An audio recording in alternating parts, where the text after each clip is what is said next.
আমাৰ হাতে একটা কামৰূপ মেট্ৰোপলিটন ডিস্ট্ৰিক্টেৰ ডেপুটি কমিশনাৰেৰ একটা অৰ্ডাৰ আছে।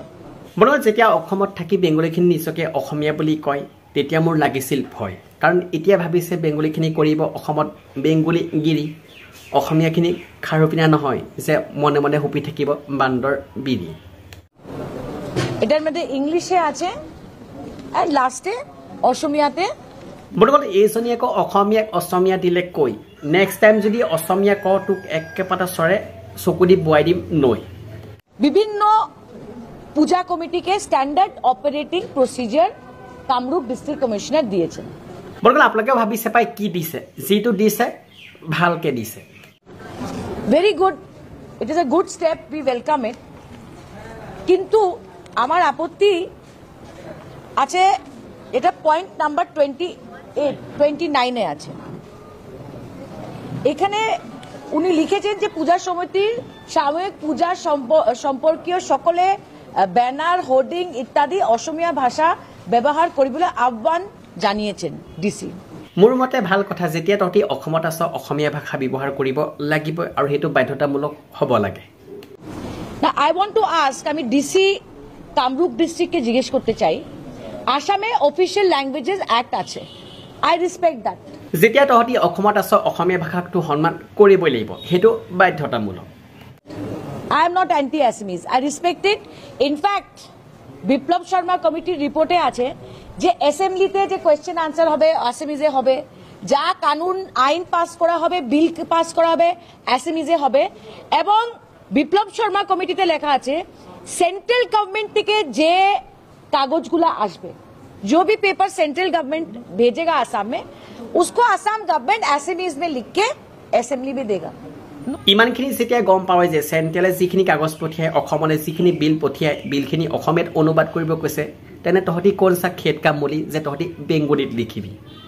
No problem, official language act मैं भी मानती हूँ, मयूरदा भी मानते हैं, सब लोग मानते हैं। अब मैं डीसी कामरूप से पूछना चाहती हूँ कि दुर्गा पूजा क्या ऑफिशियल प्रोग्राम है, क्या सरकारी प्रोग्राम है?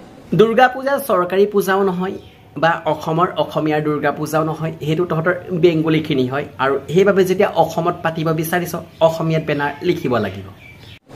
দুর্গা পূজা কি অফিशियल प्रोग्राम নাকি? সেইটো চবেই গম পায় যে অফিচিয়েল নহয়, সেইটো তহঁতৰ প্ৰাইভেট পূজা।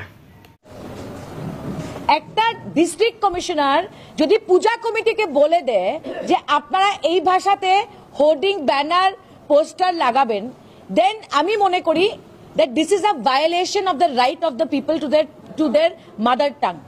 বৰ্তমান ভাইলেশ্যনটো তহঁতি কৰিব বিচাৰিছ, কাৰণ তহঁতি ভালকে জানো যে অসমত কিছুদিনৰ পৰা অসমীয়া হওক লাগিলে অনা অসমীয়া হওক সকলোকে দোকানৰ যি বেনাৰ আছিল বেনাৰখিনি অসমীয়াত লিখিবলৈ কোৱা হৈছিল। তাৰ পিছতো তহঁতি যে দুৰ্গা পূজাৰ বেনাৰত যে বেংগলীত লিখিব বিচাৰিছ, ভাইলেশ্যনটো তহঁতি কৰি আছ।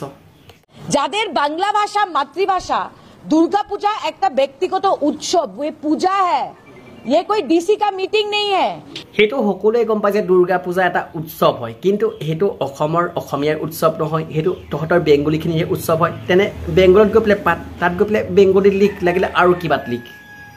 ये कोई असेंबली का मीटिंग नहीं है, ये कोई हेल्थ डिपार्टमेंट का मीटिंग नहीं है, এটা দুর্গা পূজা। দুর্গা পূজাতে সবার অধিকার আছে, যে কোনো ভাষায় লিখতে পারে।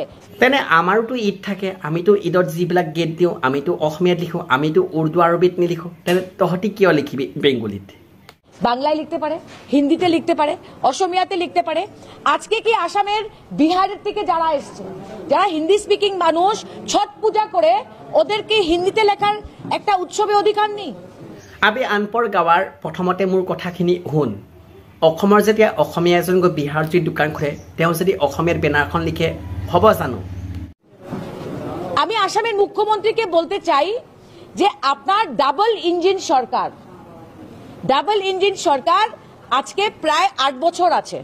বৰ্তমান মই কোৱা কথাখিনি যদি আপোনালোকে একমত হয় তেনে ভিডিঅ'টো শ্বেয়াৰ কৰক, যাতে ভিডিঅ'টো অসমৰ প্ৰত্যেকজন ব্যক্তিয়ে পায় আৰু প্ৰত্যেকৰ মোবাইলে গৈ সোমায়। আৰু ভিডিঅ'টো চাই যদি ভাল লাগিছিল, লাইক যদি কাৰণে লাইকটো কৰিব, চেনেলটো যদি ছাবস্ক্ৰাইব কাৰণে ছাবস্ক্ৰাইব কৰি দিব, আৰু ধুনীয়াকৈ এটা কমেণ্ট কৰি জনাব কেনেকুৱা লাগিল। আৰু আজিলৈ ভিডিঅ' এৰিছোঁ। জয় অসম।